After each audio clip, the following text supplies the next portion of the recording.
Good evening guys. Nagluto tayo ng adobo na may ulo, na may hita, tsaka leeg. Ayan.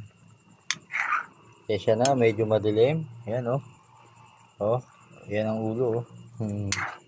Ulo ng manok. Tapos, ayan yung hita, tsaka leeg. Tapos, nilagyan ko din ng atay, pampalasa. Sabi yung atay na wala na. Sana yung atay. Nadurog na yata para lumasa siya ng gusto. Ayan.